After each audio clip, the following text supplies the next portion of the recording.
ரஷ்யாவை பொறுத்தவரையும் திடீர்னு ஒரு பெரிய ஒரு அறிக்கையை விட்டார்கள். என்ன அப்படின்னா, அமெரிக்காவுக்கு ரஷ்யர்கள் யாரும் போகாத. அது மட்டும் கிடையாது. அமெரிக்காவோட நட்பு நாடு பக்கம் தேவையில்லாத சுற்றுப்பயணத்த வச்சு தொலையாத. உன்னைய பிடிச்சு வச்சு டார்ச்சர் பண்ணுவான். உன்னைய பிடிச்சு வச்சு நம்ம நாட்ட டிமாண்ட் டேபிளுக்கு கொண்டு வந்துருவான் அப்படின்னு சொல்லி பல அறிவுரைகள கூறினார்கள். ஐய்யய்யோ! நேரடியா சண்டை போட தயாராயிட்டாய்ங்களா? அப்படிங்கிற மாரி எல்லாருக்குமே ஒரு பெரிய பதட்டம் வந்துச்சு. ஒருவேளை நேரடி சண்டைக்கு தயார்ல இருக்கேன்னு ரஷ்யா, அமெரிக்காவ மிரட்டுதோ அப்படின்னு பார்க்கப்பட்டுச்சு. அமெரிக்காவ பொறுத்தவரையும் வாயே தொறக்கல இந்த விவகாரத்துல. அப்ப கன்ஃபார்ம் 2 பயலுகளுக்குள்ள ஏதோ புகையுது, வெடிக்கிறதுக்கு முன்னாடி நம்ம தப்பிச்சுக்கணும் அப்படின்னு ஒட்டுமொத்த உலகமும் நெனச்சுக்கிட்டு இருக்கும்போது, 24 மணி நேரத்துல ரஷ்யா தன்னோட வேலைய காட்ட ஆரம்பிச்சுருச்சு. சிதறப் போறது ஐரோப்பா தான் அப்படிங்கிறது ரொம்ப கிளியராவே தெரிஞ்சு போச்சு. காரணம் என்ன அப்டின்னா, இந்த உக்ரைன் யுத்தத்துல அப்பப்ப ரொம்ப ஆக்ரோஷமான நிலைமைகள்ல நேட்டோவோட வான்வெளிகள் வழியாவும் தாக்குதல் நடத்தும் ரஷ்ய படைகள். அதாவது ஏவுகணை அந்த சைடும் பாஞ்சு போய் தாக்கும். அப்ப ஒரேடியா போர்க்குரல் வெடிக்கும். அதாவது நேட்டோ நாட்டு மேல தொட்டா உடனே படைகள் இறங்கும் அப்படின்னு சொல்லி, எப்பல்லாம் அந்த மாரி சேட்டைகள ரஷ்யா செஞ்சுச்சோ, அப்பல்லாம் பிராந்திய வல்லரசு நான் தான் அப்படின்னு சொல்லி, ஜெர்மனி நான் துருப்புகள அனுப்புறேன் அப்படின்னு சொல்லுவார்கள். அதுக்கும் ரஷ்யா அடங்கல அப்படின்னா, ஒரு 2000 துருப்புக்கள இறக்குவார்கள். அதுக்கும் அடங்கல அப்படின்னா, ஒரு 4000 துருப்புக்கள அடக்குவார்கள். அதுக்கும் அடங்கல அப்படின்னா, போலந்து போய் ரஷ்யா கால்ல விழுந்துரும். ஐய லூஸ் பயலே நீ சும்மா இருடா நானே பேசி தீர்த்துக்கிறேன் அப்படின்ட்டு போய் இவர்களே போய் ரஷ்யா கால்ல விழுந்து சமாதானமா முடிச்சுக்குவார்கள். ஆனா வான்வெளி அப்படிங்கிறது டிஸ்டர்பன்ஸோட நின்னு போயிரும். உக்ரைனை பொறுத்தவரை பேரலரா உக்ரைன் கத்தும். எப்படி அப்படின்னா, அந்த உங்க வான்வெளியில வந்து நீங்களே நியூட்ரலைஸ் பண்ணுங்க அப்படின்னு சொல்லி. ஆனா ஜெலன்ஸ்கி சொல்லக்கூடிய அந்த டோன இன்கிரீஸ் பண்ணி காட்டிருவார்கள் எல்லா ஏஜென்சியும். இது நடக்கிறத சமகாலங்கள்ல குறைச்சு தான் பதிவு பண்ணப்பட்டுச்சு. நம்ம விரிவா பார்த்தோம். அந்த மாரி இருக்கும்போது, இப்பவும் ஏறக்குறைய அதே சம்பவத்த ரஷ்யா காட்டியிருக்கு. ஆனா இந்த தடவ பிக்சர் பெருசு அப்படிங்கிறது தான். காரணம் 90க்கும் மேற்பட்ட ஏவுகணைகள், 200 ஆளில்லா விமானங்கள். இதுல ரஷ்ய டெலகிராம் சேனல்களே சஸ்பென்ஸ தான் மெயின்டெயின் பண்றார்கள்.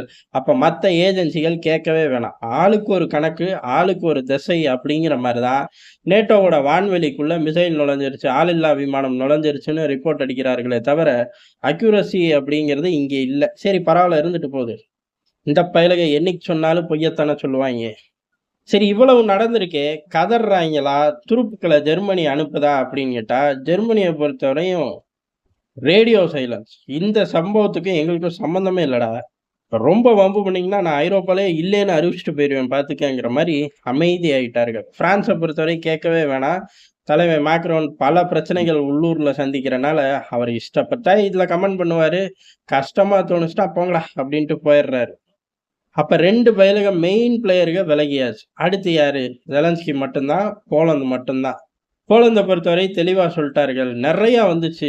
நாங்களும் நெறையா நியூட்ரலைஸ் பண்ணியிருக்கோம் அப்படி. என்னடா நெறையா வந்துச்சு, நெறையா நியூட்ரலைஸ் பண்ணியிருக்கேங்கிற. இத்தன வந்துச்சு, இத்தனைய அடிச்சு வீழ்த்தினேன்னு தானே நீ சொல்லுவ அப்படின்னு சொன்னா. இவ்வளவுதான் ஸ்டேட்மெண்ட் போ அப்படின்ட்டாய்ங்க.